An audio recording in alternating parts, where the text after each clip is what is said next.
Hello everyone. इस video में हम पढ़ेंगे क्लास 9th इंग्लिश का chapter 3 Eswaran the story teller. तो जो इस स्टोरी में जो महेंद्र है वो नरेट करता है, मतलब सुनाता है ये कहानी अपने कुक के बारे में, गणेश को। उसके कुक का नाम था ईश्वरन। महेंद्रन जो है वो वर्क करता था एज अ जूनियर सुपरवाइज़र एक कंपनी में, जो प्रोवाइड करती थी जूनियर सुपरवाइजर्स, मतलब अलग अलग कंस्ट्रक्शन कंपनीज पे ऑन रेंट। मतलब वो जो महेंद्रन था वो एक सुपरवाइज़र था, जूनियर सुपरवाइज़र। और उसकी जो कंपनी थी वो अलग अलग जो कंस्ट्रक्शन साइट होती थी जहाँ पे काम होता है वहाँ पर उसको भेजा करती थी। तो उसको अलग अलग साइट्स पे पोस्ट किया जाता था, जैसे कि अलग अलग फैक्ट्रीज़ में, ब्रिजेस में और अलग अलग कंस्ट्रक्शन के कामों में। महिंद्रा का जो वर्क था वो ये था कि उसको नज़र रखनी है, जितने भी कंस्ट्रक्शन वर्कर्स हैं वो किस तरीके से काम कर रहे हैं, उनके काम पर जो है उसको नज़र रखनी होती थी। और उसको बहुत ही जल्दी जल्दी अलग अलग जो है साइट्स को चेंज करना पड़ता था, क्योंकि जो है वो जहाँ काम ख़त्म हो जाता था उससे उसकी जो कंपनी उसे दूसरी जगह को शिफ्ट कर देती थी। बहुत सारे काम, जैसे कि कोल माइन में और रेलवे के ब्रिज कंस्ट्रक्शन में और केमिकल प्लांट में, उसको अलग अलग जगह जो है वो काम करना पड़ता था। अब महेंद्रन जो है वो बैचलर था। देखिए, बैचलर होते हैं जिनकी शादी नहीं हुई होती है, तो वो मतलब उसको टेम्परेरी क्वार्टर्स में रहना पड़ता था जो कंस्ट्रक्शन साइट पे ही दिए जाते थे। उसको कोई थी प्रॉब्लम नहीं होती थी, वो एडजस्ट कर लेता था सर्किट हाउस में भी। और कई बार उसको बेसिक एमिनिटीज़, जो नॉर्मल सी चीज़ें होती है, जैसे कि किचन हो घर में या एक कमरे का ही घर हो, वो सब जो है कई बार नहीं उसको मिल पाता था। मगर उसको ऐसी कोई प्रॉब्लम नहीं होती थी, मगर क्योंकि महेंद्रा को एक एडवांटेज था, उसके पास उसका कुक था जिसका नाम था ईश्वरन। वो जहाँ भी महेंद्रन जाता था ईश्वरन उसको अकम्पनी करता था, मतलब उसके साथ जाता था। ईश्वरन जो है वो महेंद्रा के काफ़ी क्लोज था और हर जगह उसके साथ जाता था, और किसी भी बात के बारे में वो कभी कंप्लेन नहीं करता था ईश्वरन, कि कैसी टफ कंडीशन में उसको रहना पड़ रहा है। और वो हमेशा जो है महेंद्रन के लिए खाना बनाता था, उसके कपड़े धो देता था और उसको काफ़ी ज़्यादा कंपनी देता था रात में बातें करने के लिए। ईश्वरन के अंदर बड़ी अच्छी क्वालिटी थी एक, कि वो बहुत ही अच्छी और एंटरटेनिंग स्टोरी सुनाता था अलग अलग सब्जेक्ट्स पे। अब देखिए, इसमें हमारा एक इम्पॉर्टेंट वर्ड आया मेक शिफ्ट, मतलब टेम्परेरी, जो परमानेंट ना हो, पक्का ना हो। क्वेरी का मतलब होता है माइन, जो माइन खदानें होती है ना, जिसमें खुदाई होती है। एसेट का मतलब होता है कोई भी आपके पास कीमती चीज़ होती है, उसको बोलते हैं। एनेक्डोट होता है एक कोई भी शॉर्ट, अम्यूजिंग, इंटरेस्टिंग सी स्टोरी जो किसी रियल इंसिडेंट पे या फिर पर्सन पे बेस्ड हो, तो वो होती है एनेक्डोट, एक छोटी सी कहानी जो किसी सच्ची घटना पे आधारित हो। तो जो महेंद्रन का कुक था ईश्वरन, वो उसको काफ़ी सारी स्टोरीज़ वगैरह सुनाया करता था, और जिससे जो है महेंद्रन का एंटरटेनमेंट भी हो जाता था। अब महेंद्रन गणेश को बताता है कि ईश्वरन बहुत ही अच्छा कुक था। वो किसी भी एक अनजान सी लोकेशन में से सब्जियां और ज़रूरत का सारा सामान पता नहीं कहाँ से वो ले आया करता था, और ऐसी जगहों से भी जहाँ पर कोई लोग भी नहीं रहते थे। टेम्परेरी रूफ होती थी, मेटेलिक शीट्स भी बड़ी होती थी, फिर भी वो खाना इतना अच्छे से कहीं से ढूंढ के भी ले आता था, और बहुत ही मतलब जैसे उसके हाथों में मैजिक था, वो इतना अच्छा खाना बनाया करता था। अब देखिए, इसमें वर्ड यूज़ हुआ है एक डेजोलेट। तो डेजोलेट का मतलब होता है जो जगह खाली हो, जहाँ कोई रहता ना हो। कॉन्जोर अप का मतलब होता है टू गैदर, एक साथ इकट्ठा करना। और क्रिएट मैजिक, एक साथ इकट्ठा करके कुछ अच्छा सा कर देना। और जिंक शीट शेल्टर, मतलब टू मेटल की जो शीट टीन टाइप की डाल देते हैं ना, उसके बारे में बात करी गई है। तो मतलब वही बताते हैं कि उसके लिए मतलब बहुत अच्छा खाना वो बनाया करता था। फिर महेंद्र को जो है वो जल्दी उठ करके जाना पड़ा करता था, और वो जल्दी उठ के अपने ब्रेकफास्ट करके काम के लिए निकल जाया करता था, और जो ईश्वरन है वो उसको लंच भी प्रिपेयर करके देता था। ईश्वरन फिर मतलब घर का सारा काम करता था, लिविंग प्लेस जो जहाँ वो रहते थे उसको साफ़ करता था, महेंद्र के कपड़े भी धो देता था, और फिर उसके बाद वो नहाता था वो बहुत सारे पानी से, जो ईश्वरन था। और नहाते हुए वो मम्बलिंग प्रेयर, मतलब कुछ चैंटिंग करते हैं ना, मंत्र वगैरह भी बोला करता था। फिर जब वो दोपहर का अपना खाना वगैरह खा लेता था उसके बाद वो तमिल लैंग्वेज की जो उसकी फेवरेट किताबें होती थी वो उसको पढ़ा करता था, और वो कहानियों में इतना खो जाता था कि हर चीज़ को बहुत ही डिटेल से, बहुत ही ध्यान से, फुल डिस्क्रिप्शन के साथ वो पढ़ता था। और जब ये लोग ईश्वरन और महेंद्रन, जब ये दोनों सोने जाते थे, तब ईश्वरन महेंद्रन को बहुत सारी अच्छी अच्छी कहानियाँ जो है वो सुनाया करता था। ईश्वरन जो है स्टोरी पढ़ता था बिल्कुल डिटेल में, और उसको जो है वो डिस्क्राइब भी करता था, वो भी फुल डिटेल में। अब देखिए, हाँ, इसमें मटरिंग का मतलब होता है कोई चीज़ धीरे धीरे बोलना, डॉजिंग ऑफ मतलब सो जाना। हाँ, तो और बहुत अच्छे से वो फ्लरिशली, बहुत ही अच्छे तरीके से स्टोरीज को नरेट किया करता था। फिर इसमें है कि जो ईश्वरन है वो बहुत अच्छे से डिटेल में स्टोरी पढ़ता था, और वो महेंद्रन को भी सुनाया करता था, और वो हर चीज़ को, हर छोटे से छोटे इंसिडेंट को इतने अच्छे तरीके से डिस्क्राइब करता था कि ऐसा लगता था सुनने वाले को, इतना ज़्यादा इंटरेस्ट उसमें डेवलप हो जाता था कि कई बार जैसे कि उसकी कहानियाँ लगती थी कि ये तो सच हो ही नहीं सकता, मगर ईश्वरन उनको इतने अच्छे तरीके से जो है डिस्क्राइब करता था कि ऐसा लगता था कि यार वाकई में जो है ये चीज़ सच होगी। एक बार वो डिस्क्राइब कर रहा था कि वो कहीं से आ रहा था वापस, तो पूरा एरिया खाली था और उसे लगा कि ज़मीन पर कोई दानव पड़ा हो, बीस्ट पड़ा हो। बीस्ट होता है कोई भी बहुत ही बड़ा सा आदमी या इंसान या भूत या कोई भी बहुत बड़ा हो, जिसके बहुत बड़े हाथ पाँव हो। उसे ऐसा लगा कि रोड पर कोई बीस्ट लेटा हुआ है, और फिर उसको बहुत डर लग रहा था आगे बढ़ने में, मगर वो हिम्मत जुटा के आगे बढ़ा। तो उसको पता लगा कि ये तो कोई ट्री है जो रास्ते पे पड़ा था, जिसकी जो टहनियाँ हैं वो इधर उधर जो है फैली हुई थी। महेंद्र बताते हैं कि जो ईश्वरन का स्टोरी कहने का जो तरीका था वो इतना सिंपल और इतना अच्छा होता था कि वो कैप्टिवेट हो जाता था, मतलब जैसे कि ना बह जाता था उसकी कहानियों में, उसे समय का नहीं पता लगता था। और उसको बहुत, मतलब महेंद्रन को ईश्वरन की कहानियाँ बहुत अच्छी लगती थी। उसको पता था कि कुछ जो है कहानियाँ वो सही नहीं हो सकती हैं, बट वो इतना अच्छे से सुनाता था कि ऐसा लगता था कि वाकई में जो है वो सच हो। देखिए, इनॉर्मस इसमें वर्ड है, उसका मतलब होता है कोई चीज़ जो बहुत बड़ी होती है। और डिजर्टेड एम्प्टी डिजर्टेड होता है एम्प्टी, कोई जगह जो खाली होती है। और जेस्चर मतलब अच्छे से हम लोग बैठते हैं ना, उसके लिए यूज़ किया जाता है। और आर्क जो कोई गोलाई में कोई चीज़ कटी हुई होती है। अब वो आगे बताता है कि एक महिंद्रा मतलब आगे स्टोरी को रिकलेक्ट करता है जो उसको ईश्वरन ने बताई थी अपने नेटिव विलेज के बारे में, जहाँ पर से ईश्वरन था। उसने बताया था कि वहाँ पर बहुत बहुत सारे ट्रीज थे, बहुत घने जंगल थे, और वहाँ पे टिम्बर का बिजनेस, टिम्बर होती है लकड़ी, लकड़ी का बिजनेस भी किया जाता था। और वहाँ पे बहुत ही बड़े बड़े एलिफेंट्स होते थे, और कई बार ये एलिफेंट्स जो हैं वो पागल भी हो जाया करते थे। महत महत होता है ना, जो उनको कंट्रोल करने वाला होता है एलिफेंट को, उनके भी वो कंट्रोल में नहीं आते थे। अब ये था इंट्रोडक्शन उसकी स्टोरी का जो वो आगे सुनाने वाला था। एक बार क्या होता है, एक टस्कर, टस्कर का मतलब होता है एलिफेंट। तो एक टस्कर जो है वो ऐसे ही मतलब क्या होता है, स्केप आउट हो जाता है टिम्बर यार्ड से, जहाँ पर सारे के सारे वो सामान रखा जाता है ना, लकड़ी काट करके, वो टिम्बर यार्ड होता है। वहाँ से वो एलिफेंट जो है वो थोड़ा सा पागल सा हो जाता है और वहाँ से भाग जाता है। वो बुशेस को, जो भी आसपास पेड़ वेड़ होते हैं उनको तोड़ता हुआ, ट्री की ब्रांचेस को तोड़ता हुआ जो है सिटी में आ जाता है। सिटी में वो पहुँचता है तो लोग देखते हैं कि मतलब एक एलिफेंट आ गया है जो मैडली बिहेव कर रहा है, और सारे के सारे। और हाँ, जो है ईश्वरन इस स्टोरी को और इफ़ेक्टिव बनाने के लिए वो मैडली पूरे एलिफेंट की तरह एक्ट करके भी दिखाता है। अब जो एरिया था वो आउटस्कर्ट में था, तो मगर क्या करता है कि वो जो मैड एलिफेंट होता है वो बाउंड्री क्रॉस करके फेंसेस के बाहर से जहाँ पे लोग रहते हैं ना उस एरिया में आ जाता है। और जो वो पेड़ों को तो ऐसे तोड़ रहा होता है जैसे कि एलिफेंट के लिए तो ऐसा थी पेड़ों की डालियाँ जैसे हमारे लिए जो है माचिस की तिल्लियाँ होती हैं। और उसने काफ़ी सारे जो है रोड वगैरह भी में काफ़ी जो चीज़ें थी वो तोड़ दी। वहाँ पे बाज़ार टाइप का था, लोग सामान बेच रहे थे, मड के पॉट थे, क्लोथ थे, फ्रूट्स थे, सबको इधर उधर तोड़ फोड़ करता रहा। और पीपल जो अनअवेयर थे इधर उधर भागने लगे।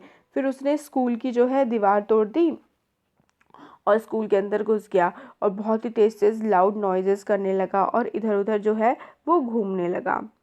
देखिए, आउटस्कर्ट्स एक वर्ड यूज़ हुआ है, उसका मतलब होता है बाहरी इलाका। और हेल्टर स्केल्टर होता है इधर उधर, हेयर एंड देयर। पैनिक होता है एकदम से किसी को डर लग जाता है ना, पैनिक हो जाता है तो वो इधर उधर भागने लगते हैं। और ग्रंटेड होता है मेडल नाउ, वो ग्रंटेड मतलब बहुत ही तेज़ वो आवाज़ निकालने लगा था। हाँ, तो वो स्कूल में घुस जाता है, इधर उधर तोड़ फोड़ करने लगता है। बच्चे सारे क्लासरूम में चले जाते हैं, टीचर्स मतलब कुछ लोग छत पे चले जाते हैं। फुटबॉल ग्राउंड में जो है गोल पोस्ट वो पूरा उसे तोड़ फोड़ कर दी होती है। फिर वो अपने बारे में बताता है कि एक भी ऐसा पर्सन नहीं था जो ग्राउंड में सामने खड़ा हुआ हो उस मैड एलिफेंट के। फिर जो ईश्वरन बताता है कि वो जो है उस टाइम पे जूनियर क्लास में था और वो पूरा का पूरा ड्रामा जो है रूफ टॉप से मतलब छत से देख रहा था। फिर वो सडनली आया और उसने क्या किया, एक डंडा जो है उठाया। केन, केन मतलब आप कह सकते हैं एक डंडा टाइप का होता है, वो उसने उठाया और उसने जो नेल होता है एलिफेंट के वो गया नीचे की तरफ और उसने एलिफेंट के नेल के ऊपर मार दिया। अब इससे क्या हुआ, पहले तो मतलब वो एलिफेंट जो है वो उसको थ्रेटन कर रहा था, मगर ईश्वरन कहता है कि वो डरा नहीं, उसने स्टिक से एलिफेंट को ये थोड़ी थोड़ी आगे मूव किया और उसके नेल पे मार दिया। सारे के सारे लोग जो है क्लाइंब से इस इंसिडेंट को देख रहे थे और वो ऑस्ट्रक रह गए कि किस तरीके से मैंने उस एलिफेंट को मारा। और जैसे ही मैंने उसे मारा ना तो वो जो है वो अनकॉन्शियस हो गया। अनकॉन्शियस का मतलब जो होता है वो होता है बेहोश हो जाना, बेहोश हो गया था। फिर वो आगे बताता है कि वो किस तरीके से वो बेहोश होकर के ज़मीन पर गिरा था। तो देखिए ऐसा होता है कि ईश्वरन ने स्टोरी को जो है इनकम्प्लीट छोड़ दिया था और लो वॉइस में वो रिटर्न अपने गैस स्टोव जो है जलाने लगा था रात का खाना बनाने के लिए। और महेंद्र जो है वो काफ़ी क्यूरियस था कि ये जानने के लिए कि आगे क्या हुआ, क्योंकि ईश्वरन ने वाली स्टोरी थोड़ी सी अनफिनिश छोड़ दी थी। फिर वो कहता है कि जब वो खाना वाना पूरा प्रिपेयर कर लेगा उसके बाद वो स्टोरी उसको बताता है कि किस तरीके से जो है ये सब हुआ। तो ये वो कहता है कि मार्शल आर्ट का एक तरीका है कि किस तरीके से नर्वस सिस्टम पे अटैक करके किसी को अनकॉन्शियस मतलब बेहोश कर दिया जा सकता है, वो ये बात बताता है। अब देखिए इसमें कुछ डिफ़िकल्ट वर्ड्स हैं, वो ये है श्रग। श्रग होता है to raise one shoulder slightly and momentarily to express doubt, मतलब ऊपर की तरफ हम लोग कंधे करते हैं ना कि पता नहीं ऐसा है या नहीं है, इस वाला जो टाइम होता है इस टाइप से जब हम एक्ट करते हैं तो वो होता है श्रग। फिर इसमें एक वो हाँ डॉक्टर वगैरह को बुलाते हैं उसको सही करने के लिए एलिफेंट को, तो वो वेटरनरी डॉक्टर को बुलाते हैं जब वो अनकॉन्शियस कर देता है ईश्वरन उसे। तो वेटरनरी डॉक्टर होता है जो जानवरों का डॉक्टर होते हैं। और रैप अटेंशन का मतलब सब लोग बिल्कुल कंप्लीट अटेंशन के साथ देख रहे हैं किसी की तरफ या आप किसी की बात सुन रहे हैं, वो होता है रैप्ट अटेंशन। अब देखिए आगे क्या होता है इसमें, आगे ये वाली जो स्टोरी है ये वाली स्टोरी ख़त्म हो जाती है, वो पूरा बता देता है कि किस तरीके से उसने उसे सबकॉन्शियस किया। फिर उसके बाद महत को बुलाया गया, वो ठीक हो गया जब एलिफेंट, फिर उसको वापस जो है जंगल में भेज दिया गया। तो ये वाली नर्वस सिस्टम पे उसने अटैक किया था जापानीज़ उससे तरीके से मार्शल आर्ट से। अब देखिए हर दिन जो है वो ईश्वरन कोई ना कोई बहुत ही अच्छी सी स्टोरी सुनाया करता था नरेटर को। एक दिन क्या हुआ, कोई फिक्शन होती थी मतलब मनगढ़ंत कहानी होती थी, कोई उसकी रियल घटना होती थी अपनी लाइफ की। तो अब बिना टीवी के जो है महेंद्रन का काफ़ी अच्छा एंटरटेनमेंट हो जाया करता था ईश्वरन की स्टोरीज से। अब एक सुबह जब महेंद्रन अपना ब्रेकफास्ट कर रहा था, ये जो ईश्वरन ने कहा कि क्या वो एक स्पेशल मील बना सकता है, क्योंकि ये जो है अब श्राद्ध वाला टाइम है, मतलब इसमें नहीं लिखा गया है मैं बता रही हूँ आपको। श्राद्ध का टाइम होता है जब जो एल्डर्स जिनकी डेथ हो गई होती है, डेड एल्डर्स के लिए, उनकी आत्मा की शांति के लिए स्पेशल खाना बनाया जाता है। तो वो कहता है ठीक है। फिर ईश्वरन जो है बहुत ही डिलीशियस टेस्टी डिनर बनाता है। महेंद्रन जो है उसकी कुकिंग स्किल्स को की तारीफ़ करता है कि तुम बहुत अच्छा खाना बनाते हो। अब ईश्वरन काफ़ी खुश होता है कि उसकी प्रेज़ हुई है, उसकी तारीफ़ हुई है।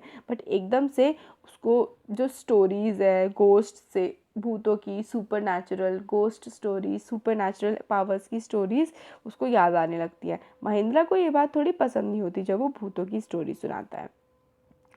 ईश्वरन महेंद्र से कहता है ये वाली जो साइट है जिस पे अभी हम रह रहे हैं, ये जो फैक्ट्री है ये डेड, ये जो बनी हुई है वो कब्रिस्तान पे बनी हुई है, is built on the dead buried inside the ground. तो जो ग्राउंड में जो है मरे लोग दबे हुए हैं, इसी के ऊपर ही फैक्ट्री की साइट है। महेंद्र जो है उसको जर्क आउट हो जाता है, मतलब एकदम से धक्का लग जाता है। इतनी टेस्टी मील खाने के बाद तो मतलब ऐसी बातों से पता लग रही है। फिर ईश्वरन बोलता है फर्स्ट डे में ही उसने यहाँ पर तो एक स्कल देख लिया था। स्कल होता है ऊपर का हिस्सा, जैसे कि जो मरे हुए होते हैं ना उनके जो सर या मुंह वाला जो हिस्सा होता है उसको स्कल बोलते हैं। तो स्कल यहाँ पे उसने पहले दिन ही पड़ा हुआ देखा था। फिर उसने बहुत सारे आने दिनों वाले जो आगे दिन चलते रहे उसमें बहुत सारी हड्डियाँ स्कल्स और भी देखने के लिए उसे काफ़ी ज़्यादा मिले। अब महेंद्रन को इस बात से काफ़ी ज़्यादा जो है वो डर लग जाता है। अब महेंद्रन मतलब कहता है बिल्कुल उसको एकदम से जैसे कि डांट देता है कि मतलब तुम मेरे को ये हॉरिबल गोस्ट की स्टोरीज मत सुनाओ। और मतलब उसको क्योंकि डर लगता था थोड़ा, क्योंकि रात के मतलब 12 बजे फुल मून था। फिर वो उसकी जो नज़रें हैं फिर वो मतलब डर जाता था महेंद्रन की। उसकी फिर बार बार नज़रें जो हैं बाहर जाती थी कि कोई है तो नहीं भूत। फिर वो बताता है ईश्वरन उसे कि उसने रात के 12 बजे एक बहुत ही ख़राब सी अगली सी साइट देखी कि एक औरत थी, उसके हाथ में एक अनबॉर्न बेबी का, जो बच्चा पैदा नहीं हुआ है, अनबॉर्न बेबी का स्केलेटन था उसके हाथ में। अब इस बात से तो महेंद्रन बहुत ही ज़्यादा डर जाता है और वो ईश्वरन को डांट देता है कि वो पागल हो गया है और जो भूत है वो नहीं होते हैं, और वो खुद को जो है चेक करवाए और अपना दिमाग का भी इलाज करवाए और अपने डाइजेस्टिव सिस्टम का भी इलाज करवाए, क्योंकि वो बहुत ही बकवास बातें कर रहा है। डाइजेस्टिव सिस्टम का इलाज करवाने के लिए इसलिए बोला जाता है क्योंकि क्या होता है कई बार ना जैसे कि किसी के डाइजेशन में प्रॉब्लम होती है तो उसे भूतों की सपने वगैरह आने लगते हैं, इसलिए वो ऐसा बोलता है महेंद्रन ईश्वरन को। अब महेंद्रन को लगता है कि ईश्वरन जो है वो कुछ दिनों तक चुप रहेगा क्योंकि उसने उसे डांट दिया है, मगर वो तो सुबह ही चीयरफुल था और अच्छे से बात कर रहा था ईश्वरन महेंद्रन से। महेंद्रन मतलब शो खुद को बहुत ज़्यादा ब्रेव दिखाने की कोशिश करता है, क्योंकि ईश्वर ने लास्ट नाइट ही बताया था उसे कि यहाँ पे उसने भूतनी एक देखी है और उसके हाथ में ऐसा लग रहा था जैसे अनबर्न चाइल्ड हो। फिर अब इस बात से जो है महेंद्रन को काफ़ी ज़्यादा डर लगने लगा था। अब हर रात जो है वो खिड़की से बाहर जाके देखता था ये एश्योर करने के लिए कि भाई यहाँ पे जो है कोई गोस्ट तो नहीं है। इस बात को एश्योर करने के लिए अब महेंद्रन जो है हर रात बाहर झाँक झाँक करके देखने लगा था। अब मतलब उसको जो फैक्ट्री में डार्कनेस होती थी और थोड़ा थोड़ा डर लगने लगा था, फिर भी वो खुद को एश्योर करता था कि यहाँ पे कोई भूत नहीं है। अब वो इंश्योरेंस करता था कि खिड़की से झाँके कि हाँ वाकई में कोई भूत यहाँ पर नहीं है।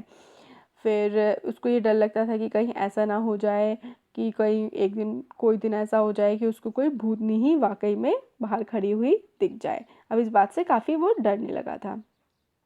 एक नाइट जब महिंद्रा सोया हुआ था उसने बहुत ही अजीब सी रोने की आवाज़ सुनी। उसने सोचा कि कोई बिल्ली जो है या फिर कोई कुत्ता जो है वो बाहर रो रहा होगा, ऐसा लग रहा था। महिंद्रा ने फिर बाहर झाँक के देखा, मतलब खुद को रोक नहीं पाया बाहर जाके देखने से, क्योंकि वो उसे डर लग रहा था कि अगर मतलब गोस्ट हुआ वो मर जाएगा, मतलब इस टाइप की उसे फीलिंग आ रही थी। फिर क्राइंग जो साउंड है वो लाउडर और लाउडर होती गई और ऐसा नहीं लग रहा था उसके बाद कि वो किसी बिल्ली के रोने की आवाज़ है। फिर महिंद्रा ने झुका आगे की तरफ बाहर निकाल के देखा और वाइट कलर की मतलब चांद की रोशनी थी और महिंद्रा ने गोस्ट देखा और उसने क्या है एक बंडल सा हाथ में अपना पकड़ा हुआ था। महिंद्रा अब इस बात से पैनिक हो गया, काफ़ी ज़्यादा डर गया। वो तेज़ तेज़ सांस लेने लगा और अपने बेड पे जो है वो लेट गया। कुछ देर बाद उसको अपना स्कैरी मतलब होता है जो डरावना एक्सपीरियंस था उससे वो रिकवर हो पाया और उसको ये लगा कि शायद ये सबकॉन्शियस माइंड है, उसको मतलब भ्रम हो गया, उसने ऐसा कुछ देखा क्योंकि वो इन सब चीज़ों के बारे में बहुत ज़्यादा सोच रहा था। फिर अब सुबह वो उठा तो वो रात के इंसिडेंट को थोड़ा भूल चुका था। फिर उसने ब्रेकफास्ट वगैरह किया नहा करके, फिर वो एक्सपीरियंस के बारे में भूल गया था। फिर ईश्वरन ने उसको ग्रीट किया सुबह गुड मॉर्निंग टाइप।